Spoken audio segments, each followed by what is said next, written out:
नमस्कार, मैं आस्था पांडे और आप देख रहे हैं सी न्यूज़ बात और रुक करेंगे खास खबर की ओर। विश्व पृथ्वी दिवस के मौके पर चित्रकूट में पर्यावरण संरक्षण को लेकर खास पहल देखने को मिली, जहां संतों और सामाजिक संगठनों ने मिलकर लोगों को जागरूक करने का संदेश दिया है। चित्रकूट में विश्व पृथ्वी दिवस के अवसर पर कई कार्यक्रम आयोजित किए गए। इस दिन का उद्देश्य लोगों को पर्यावरण के प्रति जागरूक करना और ऐसी गतिविधियों के लिए प्रेरित करना है जिससे पृथ्वी और जीवन के अनुकूल बने रहे। रामघाट पर महंत दिव्य जीवन दास जी, भरत मंदिर और अन्य साधु संतों ने मंदाकिनी नदी के जल की गुणवत्ता की जांच की। इस दौरान जल का पीएच और टीडीएस स्तर मापा गया। जांच में मंदाकिनी नदी का पीएच 7.3 और टीडीएस 176 पाया गया, जिससे आचमन योग्य बताया गया।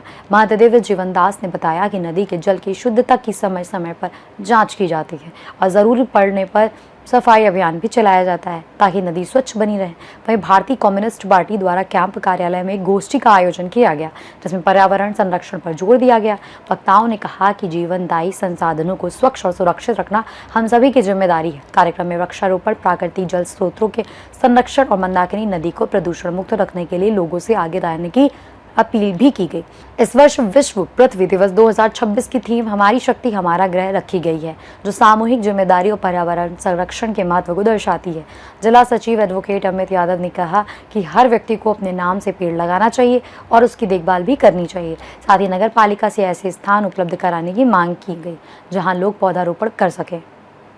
आज पृथ्वी दिवस का पावन पर्व है, बहुत ही महत्वपूर्ण है, क्योंकि हमारे शरीर के अवयवों में छिद जल पाओ गगन समीरा पंच रचित यह अधम शरीर।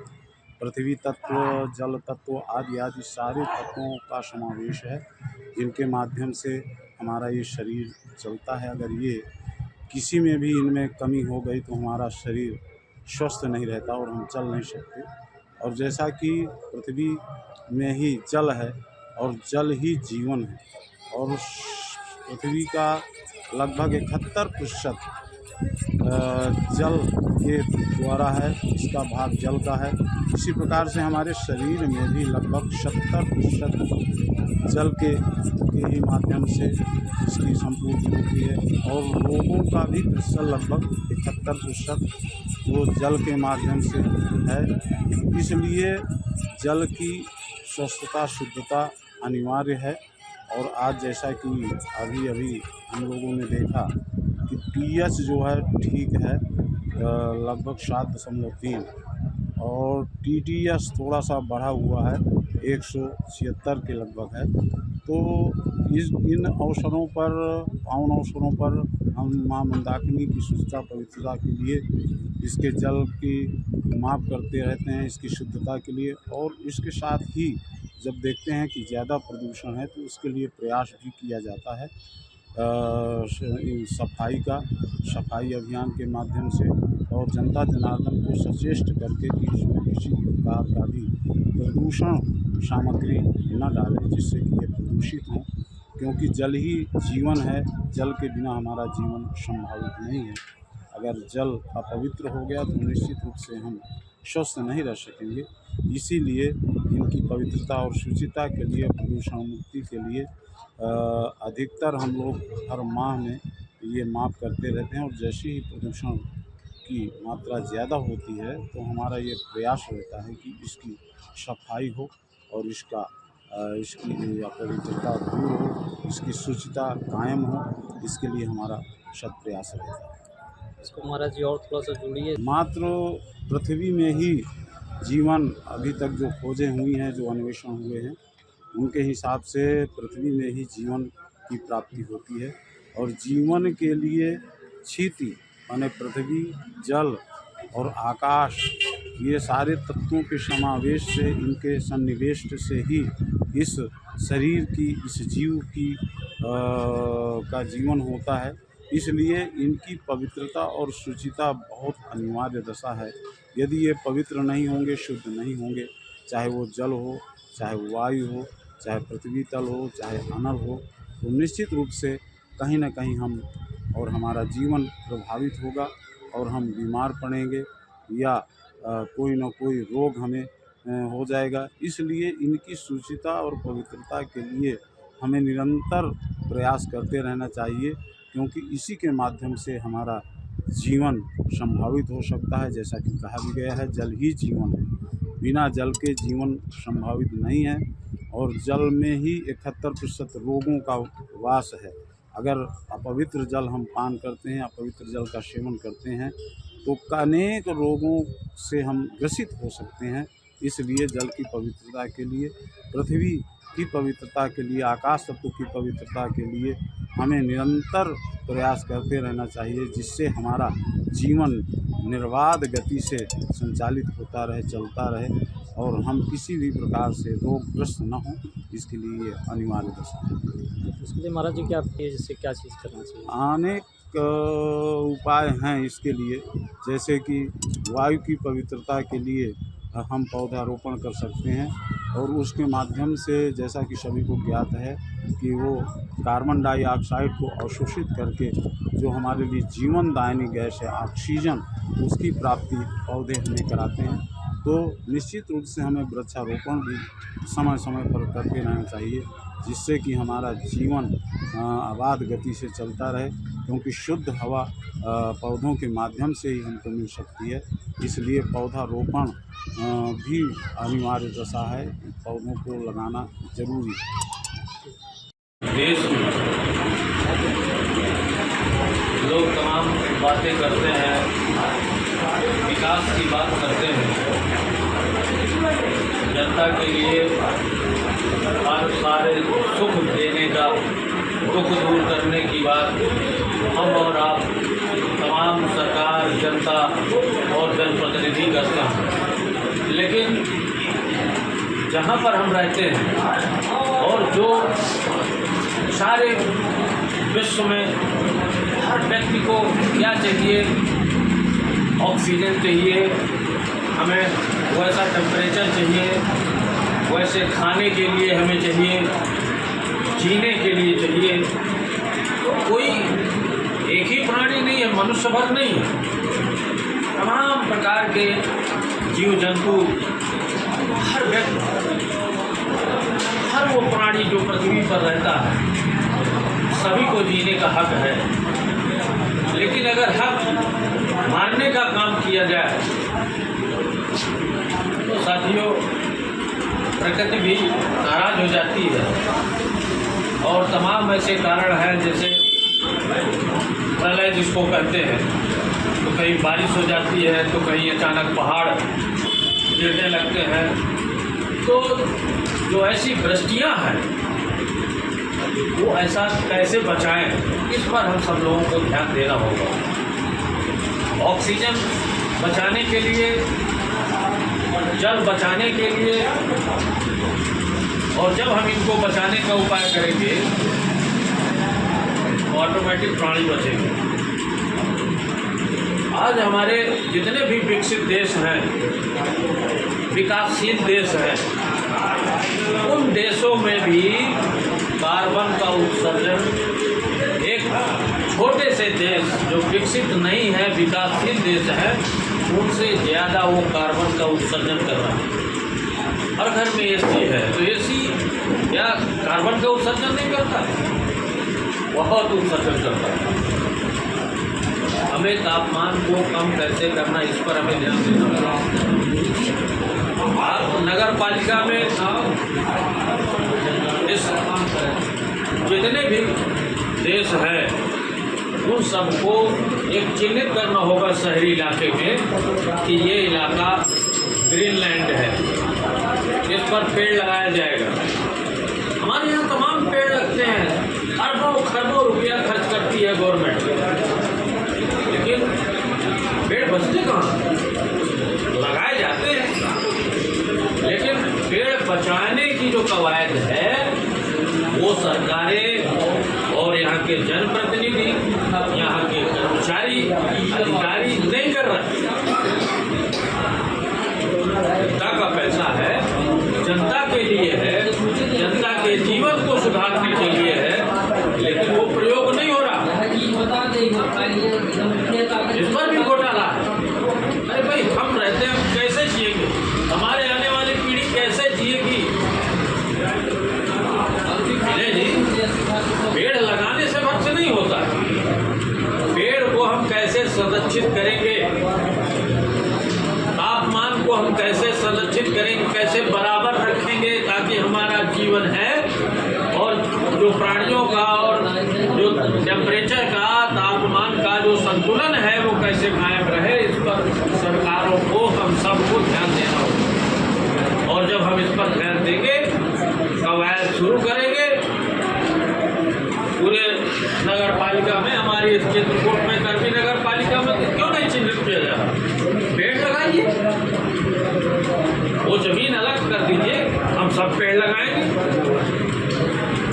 आप कहते हैं बेटी के नाम, माँ के नाम, अरे भाई हर व्यक्ति के नाम पेड़ होना चाहिए। माँ भर के नाम से काम नहीं चलेगा, क्योंकि हर व्यक्ति सांस लेता है, जीने के लिए पानी पीता है कि नहीं पीता? तो माँ के नाम क्यों?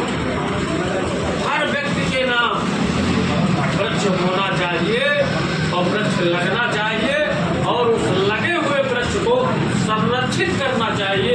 ये हमारी प्राथमिकता पूरे विश्व की होनी चाहिए, विश्व की सरकारों को करना चाहिए। आज हम इसलिए इस पर पृथ्वी दिवस मना रहे हैं और हम चाहेंगे कि हमारे पूरे चित्रकूट से ये मुहिम चले कि माँ के नाम नहीं, हर व्यक्ति के नाम पेड़ लगना चाहिए, तभी ये जीवन और ये प्रकृति को हम संरक्षित कर सकते हैं और सभी का जीवन खुशहाल कर सकते हैं। वही विकास देश, विकसित देश होगा, वही एक खुशहाल देश होगा और ये बनेगा कब? जब हर व्यक्ति के नाम वृक्ष लगेगा और वो संरक्षित रहेगा, तब जाकर के हम पृथ्वी दिवस मनाने का तात्पर्य समझेंगे और लगेगा कि हमने कुछ काम किया है, इस जल जीवन में पृथ्वी को बचाने के लिए काम किया है। धन्यवाद, जय हिंद। आज जैसे कि विश्व पृथ्वी दिवस है 22 अप्रैल को, अभी बड़े भाई साहब ने बताया कि इस पृथ्वी में जितने भी लोग हैं उनका जीवन संकट में आ रहा है, क्योंकि हर व्यक्ति अपने लिए तो सोचता है, लेकिन कोई भी व्यक्ति पृथ्वी के बारे में सोचता है। इस पृथ्वी में जितनी भी एग्रीकल्चर लैंड है उनका इतना दोहन, इतना रासायनिक और कार्बनिक खाद्य सामग्री का उपयोग किया गया है जिससे उसका संतुलन बिगड़ चुका है। रही बात उसकी, तो जो विकास की गति चल रही है, जो विकास का अंधाधुंध दौड़ चल रही है, उससे भी हमारे पृथ्वी के पर्यावरण को काफ़ी नुकसान होता है। जैसे कि हम देखते हैं कि कहीं पर भी अगर रोडों का निर्माण होता है उसमें लाखों वृक्ष काटे जाते हैं, किंतु उसके बाद सरकार की जब ये मंशा या फिर सरकार की जब योजना नहीं आती है तो उन पर अलग से कोई वृक्ष लगाए जाए। जैसे आप देख रहे हैं कि कर्मी से जो देवांगना की तरफ रोड बंद था, उसमें हज़ारों की संख्या में पेड़ थे। यहाँ से कलेक्ट्रेट पर और एसपी ऑफिस था, वो सारे पेड़ काट दिए थे। इस समय जब हम चलते हैं तो हमको लगता है कि टेम्परेचर 2 गुना है। आप अगर जो भेड़ पुलिया से चित्रकूट की तरफ रोड बनी, उसमें बहुत पुराने पेड़ काटे गए। इस तरह से जो हमारे ऑक्सीजन का लेवल है वो काफ़ी बढ़ चुका है और पृथ्वी संकट में है। निश्चित रूप से उसका जल का जो उपयोग हो रहा है और उससे जल का जो लेवल नीचे जा रहा है, आने वाला समय जो होगा वो विश्व में किसी अन्य के लिए युद्ध न होगा बल्कि जल के लिए ही अगला विश्व युद्ध होगा। तो बहुत सारे लोग, नेता लोग आते हैं, जैसे कि हम एक पेड़ नहीं कटवा पाते और एक पेड़ कटवाने पर हमारे ऊपर FIR करते हैं, लेकिन किसी नेता का जब हेलीकॉप्टर उतरता है लाखों की संख्या में प्रशासनिक अधिकारी जो वन विभाग के व्यक्ति खड़े होकर के लाखों की संख्या में पेड़ कटवा देते हैं, लेकिन कोई प्रशासन की फिर वो पेड़ कभी तैयार नहीं होते हैं, क्योंकि बड़े 20 साल का पेड़ कटवाए जाते हैं तो पुनः वो नए सिरे से लगाया जाता है। सरकार की जो योजना है तो कागजों में चलता है कि पेड़ लगाइए, 25 लाख पेड़ लगाइए और ये लगाइए, तो पेड़ कभी डेवलप होकर नहीं दिखाई और एक पेड़ जब लगता है तो कई लोग उसका फोटो सेल्फी करवाते हैं। और जैसे कि भाई साहब ने कहा कि हर व्यक्ति को अपना एक पेड़ लगाना चाहिए। हम कहते हैं कि बाद की बात नहीं है, जितने बच्चे जन्म लेंगे इस दुनिया में उनके नाम पर पेड़ लगाने चाहिए, जिससे विश्व पर्यावरण को अच्छा खासा फायदा हो और ऑक्सीजन लेवल बढ़े और इससे बारिश की भी संभावना ज़्यादा होती है, जिससे हमारा जल लेवल भी बढ़े। बहुत बहुत धन्यवाद। बचाने के लिए हम सबको बहुत प्रयास नहीं करना है कि बहुत प्रयास करना है, बस एक एक वृक्ष लगाना है। चाहे गमले में लगाइए, चाहे अपने घरों में लगाइए, ज़मीन में लगाइए, अपने खेत में लगाइए, कहीं भी लगाइए। हर व्यक्ति को कहते हैं माँ के नाम लगाइए, माँ के नाम नहीं, हर व्यक्ति के नाम। नया बच्चा पैदा हो रहा है, उस बच्चे के तरह एक नए वृक्ष को लगाइए और पृथ्वी को बचाइए। तापमान बहुत बढ़ चुका है, हम एसी कम चलाएं, एसी का प्रयोग कम करें, वृक्षों का कटान बंद करें और जितना ज़्यादा से ज़्यादा हो सके हम सारे लोग ऐसे वृक्षों का रोपण करें जो वाकई ऑक्सीजन देता हो। जीवन बचाने वाले जो वृक्ष हैं उनको हम वृक्षारोपण करें, तब हमारा ये पृथ्वी, हमारा जीवन, आने वाली पीढ़ी का जीवन बचाया जा सकता है और एक विकसित देश की ओर जाया जा सकता है कि जो वाकई हमें एक खुशहाल भरा जीवन, खुशहाल भरी ज़िंदगी जीने के लिए प्रकृति और पृथ्वी सब आवश्यक है। और ये तभी है जब पृथ्वी है तो जीवन है, जीवन नहीं है तो पृथ्वी नहीं। इसलिए हर व्यक्ति के नाम एक वृक्ष जरूर लगाएं। ये हमारे आज का ये दिवस हम इस पर्व के रूप में मना रहे हैं कि हमारे सभी साथी, हमारे पूरे विश्व के वासी एक व्यक्ति एक पौधा, हर व्यक्ति के नाम एक वृक्ष लगाएं और जीवन बचाएं, पृथ्वी बचाएं, मानव ही नहीं पूरे प्राणी बचाएं। ये हमारा मिशन है। अमित यादव, एडवोकेट, जिला सचिव CPI चित्रकूट। चित्रकूट से सी न्यूज़ संवाददाता रोहित कुमार सिंह की रिपोर्ट। चित्रकूट में पृथ्वी दिवस के मौके पर उठाए गए ये कदम साफ संदेश देते हैं कि पर्यावरण संरक्षण अब विकल्प नहीं बल्कि हमारी जिम्मेदारी बन चुका है। फिलहाल इस खास खबर में बस इतना ही। बाकी देश और दुनिया की तमाम बड़ी खबरों के लिए बने रहिए सी न्यूज़ भारत के साथ।